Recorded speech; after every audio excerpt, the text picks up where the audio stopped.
hashtag 005 Apocalipse, estudando as profecias. Continuando a passagem de Daniel, né, o sonho de Nabucodonosor, capítulo 1, né, capítulo 2 de Daniel, né, versículo de 1 a 49, agora vou continuar o 42 em diante. E como os dedos dos pés eram em parte de ferro e em parte de barro, assim por uma parte o reino será forte e outra será frágil. Quanto ao que viste de ferro misturado com barro de lodo, misturar-se-ão pelo casamento, mas não se ligarão um ao outro, assim como o ferro não se mistura com barro. Mas nos dias desses reis, o Deus do céu suscitará um reino que não será jamais destruído, nem passará a soberania deste reino a outro povo, mas esmiuçará e consumirá todos esses reinos e subsistirá para sempre. Porquanto viste que do monte foi cortada uma pedra, sem auxílio de mãos, e ela esmiuçou o ferro, o bronze, o barro, a prata e o ouro. Ó grande Deus, ele fez saber ao rei que há de suceder no futuro. Certo é o sonho e fiel à sua interpretação. Então o rei Nabucodonosor caiu com o rosto em terra e adorou a Daniel, e ordenou que lhe oferecessem uma oblação e perfumes suaves. Respondeu o rei a Daniel e disse: verdadeiramente o vosso Deus é Deus dos deuses e o Senhor dos reis e o revelador dos mistérios, pois pudesse revelar este mistério. Então o rei agradeceu a Daniel e lhe deu muitas e grandes dádivas e o pôs por governador sobre toda a província de Babilônia, como também o fez chefe principal de todos os sábios de Babilônia. A pedido de Daniel, o rei constituiu superintendente sobre os negócios da província de Babilônia, a Sadraque, a Mesaque e a Abdenego, mas Daniel permaneceu na corte.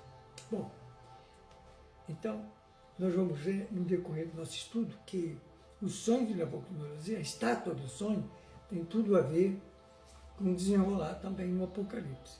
Mas eu queria mostrar aqui uma coisa que é o que está acontecendo, que aconteceu agora. Quer dizer, nesses últimos anos, talvez 10 anos, por aí, para cá.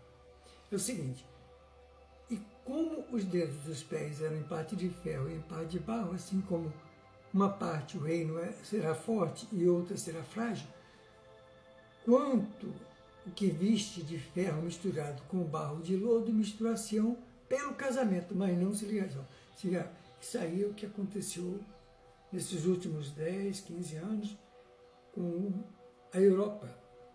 Aqueles países se juntaram para formar, né, o mercado comum, o euro, mas só que eles continuaram separados, juntaram só pela... Mas é uma ligação que ela vai se desmanchar. É o que está previsto no Apocalipse. Né? Como tudo desmanchou dessa estátua desde lá de Nabucodonosor, que a gente vai ver um por um no decorrer do nosso estudo. Então vamos voltar agora lá, né, para o Apocalipse e continuar aqui. Vemos também no livro de Daniel, nos capítulos 9, 10 e 11, ao dar a conhecer algumas importantes verdades, declarou: ninguém há que se esforce comigo contra aqueles, a não ser Miguel, o vosso príncipe. Então, isso aqui é uma palavra de Deus, que também é de Jesus, né? Porque Jesus, quando ele começou a desenvolver as criaturas aqui na Terra, ele convidou o arcanjo Miguel para auxiliar ele na educação da humanidade. E ele está aqui, né, desde Moisés, ele foi Davi, foi Elias, foi João Batista e outros aí, porque não adianta ficar falando aqui agora, porque pode causar muita polêmica, as pessoas, mas... Bom, agora podemos saber facilmente quem é Miguel. Basta ver a epístola de Judas Tadeu no versículo 9. Só tem um capítulo, né? Judas Tadeu. Ele chama esse anjo de o arcanjo. São Paulo nos diz porque são dois anjos poderosos que auxiliam Jesus. Tem outros, mas esses são os que estão mais aqui em contato com o plano Terra. Gabriel e Miguel. Né? São Paulo diz que quando o Senhor descer do céu e os que morrerem ou morreram em Cristo Jesus ressuscitarem, será ouvida a voz do arcanjo. É aquele negócio, se ressuscitar aí, a gente vai entender de uma maneira assim. Esses espíritos que morreram em Cristo Jesus, quer dizer, que tiveram sua fé, procuraram viver a mensagem de Jesus, a doutrina do cristianismo, eles vão estar ainda atrelados ao planeta Terra. Então, eles mesmo em espírito, mesmo se não tiverem em outra reencarnação, eles vão estar ligados à voz, né, ao chamado de Jesus através do arcanjo Miguel. Essa voz, ouvirá que essa voz será uma voz muito poderosa, vamos dizer assim, uma chamada, né, vamos dizer, não é só a altura da voz, é alguma coisa que essa voz vai professar. O próprio Senhor responde: não vos maravilheis disso, porque a hora vem em que todos aqueles que estão nos sepulcros ouvirão sua voz. Né?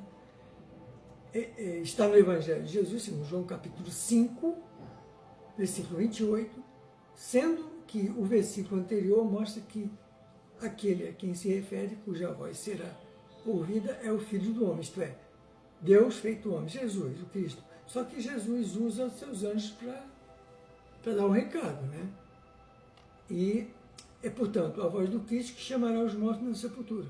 Chamará, mas São Paulo declara que esta voz é a voz do arcanjo. Então Jesus usa seus anjos para dar o recado, como eu já disse. Então São Judas Tadeu diz que o arcanjo tem um nome, Miguel, que significa quem é como Deus. É a mesma personagem mencionada em Daniel, referindo ambos ao Cristo.